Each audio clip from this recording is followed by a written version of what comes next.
신명기의 히브리어 제목은 엘레 하데바림입니다. 이는 말씀이니라 라는 뜻입니다. 또 그 말씀들이라는 뜻도 됩니다. 이름에서 알 수 있듯이 신명기는 말씀을 모아놓은 말씀 모음집입니다. 우리말 성경에는 신명기라고 되어 있는데 신명기에서 신은 한자로 거듭 반복된다는 뜻입니다. 신명기는 앞에 있는 세 권의 책 출애굽기, 레위기, 민수기에서 이미 선포되었던 말씀이 다시 한번 신명기에서 선포되기 때문에 신명기라는 이름이 붙었습니다. 출애굽 1세대가 광야에서 죽고 출애굽 2세대가 가나안 땅을 향해 나아갔습니다. 모세는 모압 평지에서 약 6개월 동안 출애굽 2세대를 향해 신앙교육을 했는데요. 신명기는 바로 이어서 모세가 그들에게 말씀을 전하는 내용입니다. 모세가 약 한 달 동안 이스라엘 백성들에게 전한 말씀과 마지막에 모세가 비스가산 꼭대기에 올라가서 가나안 땅을 바라보고 죽는 것까지 신명기가 다루고 있는 내용입니다. 신명기는 크게 세 부분으로 나뉘어지는데요. 1장부터 4장 43절까지는 과거에 대한 내용입니다. 40년 동안 이스라엘 백성들이 어떤 죄를 지었고 하나님께서 어떻게 은혜를 베풀어 주셨는지 말씀하고 있습니다. 그리고 4장 44절부터 26장은 현재에 대한 내용입니다. 오늘 현재 율법을 지키며 살아야 한다고 모세는 말씀합니다. 율법은 크게 계명과 규례와 법도로 나뉘어집니다.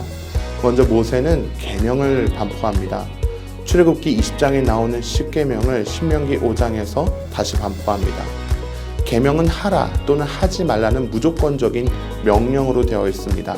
하라 또는 하지 말라는 이 명령을 정말 실생활에서 잘 지키려면 세부 규칙이 필요한데요. 규례와 법도가 바로 세부 규칙입니다.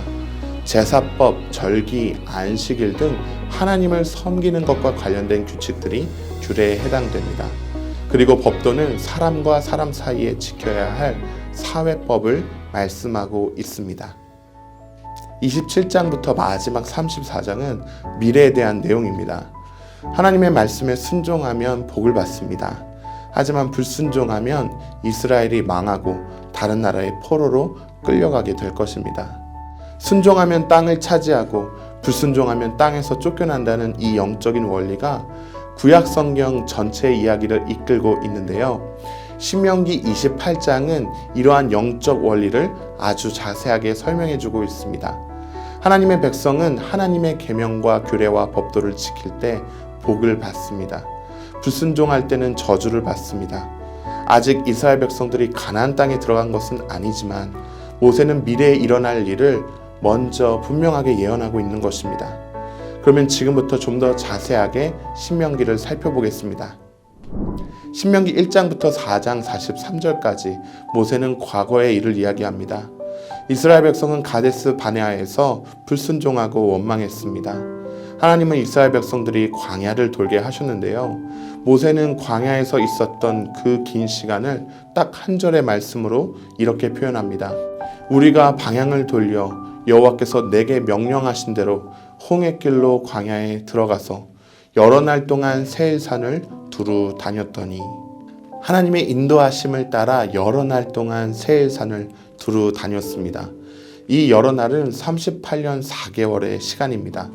하나님은 그 시간 동안 이스라엘 백성보다 앞서 가시며 장막 칠 곳을 찾으시고 밤에는 불기둥으로 낮에는 구름기둥으로 인도하셨다고 모세는 이야기합니다. 또 하나님께서는 헤스본 왕 시혼 그리고 바산 왕 옥과 싸워서 이스라엘이 이기게 하셨는데요. 그런데 이 사건은 사실은 민수기에서 이미 기록된 내용입니다. 하지만 모세는 신명기에서 하나님이 그를 이스라엘 손에 붙이셨다는 표현을 계속 반복적으로 사용하면서 이스라엘의 승리가 하나님으로부터 비롯된 것임을 강조하고 있습니다. 가나안 땅에 들어가서도 하나님께서 그를 우리 손에 붙이시면 얼마든지 이길 수 있다는 메시지를 전하고 있는 것입니다. 신명기 4장 44절부터 모세는 율법에 대해서 이야기합니다. 모세는 신명기 5장에서 10계명을 반포했습니다. 제1계명은 너는 나 외에는 다른 신들을 내게 두지 말라입니다. 나 외에는으로 번역된 히브리어 알파나임은 얼굴 앞에라는 뜻입니다.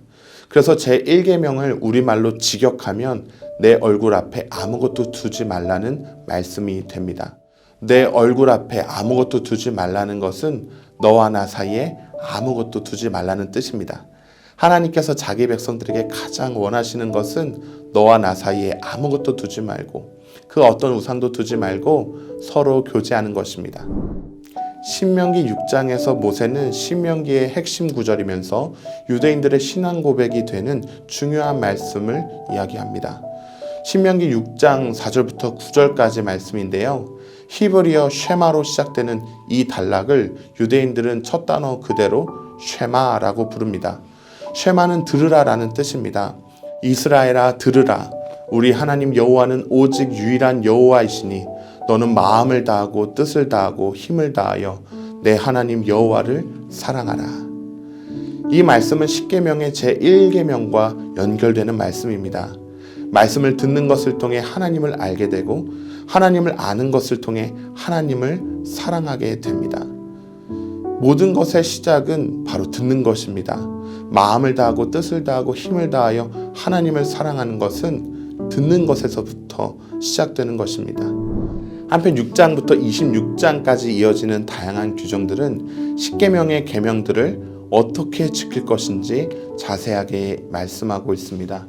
6장부터 11장까지는 제1계명을 잘 지키기 위한 명령들입니다.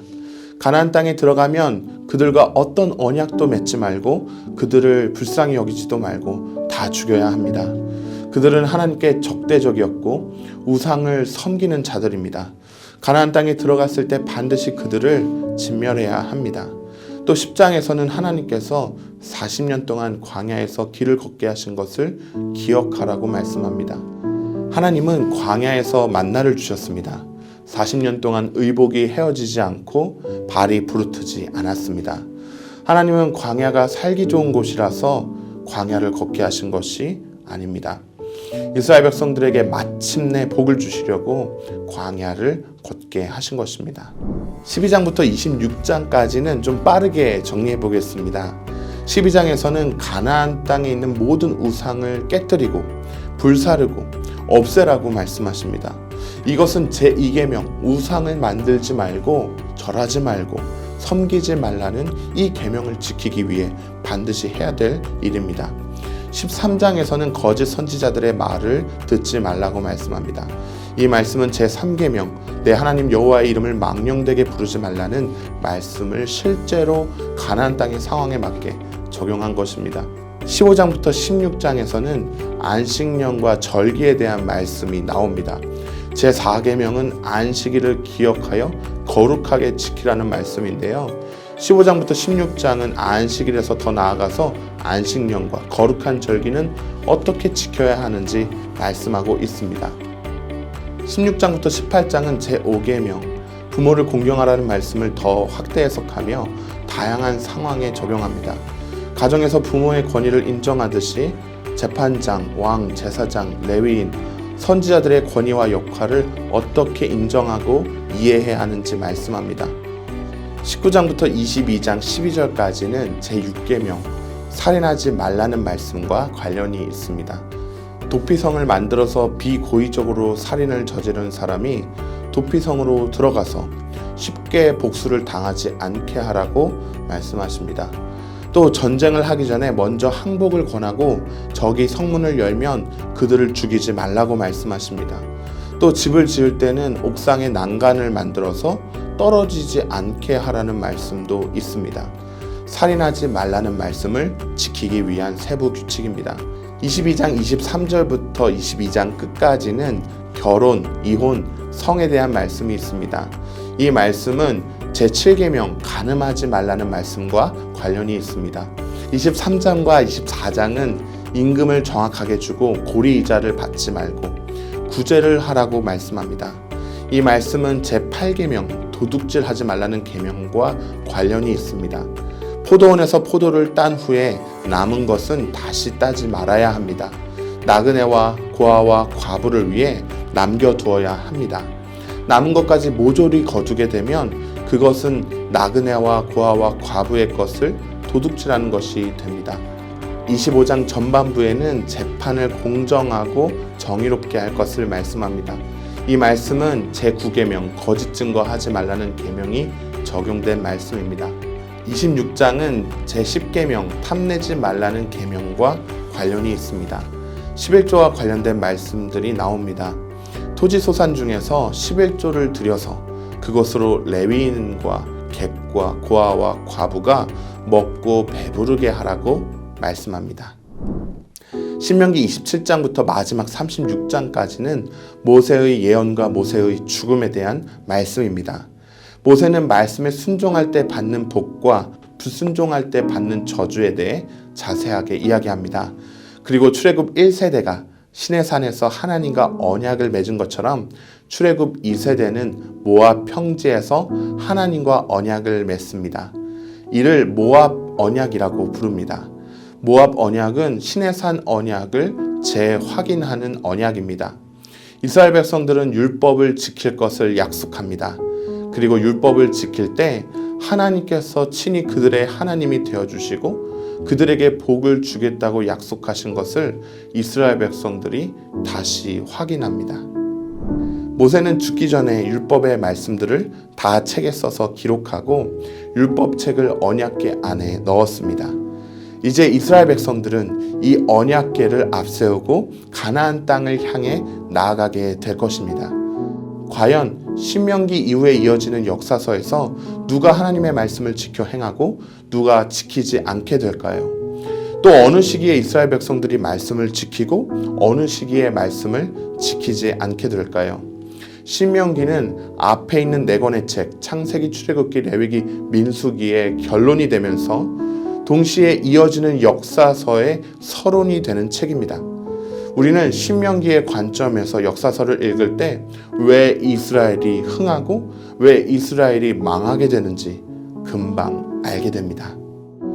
신명기를 더 자세하게 알고 싶으신 분은 레츠 통독 신명기 편을 누르고 직접 읽어보시기 바랍니다.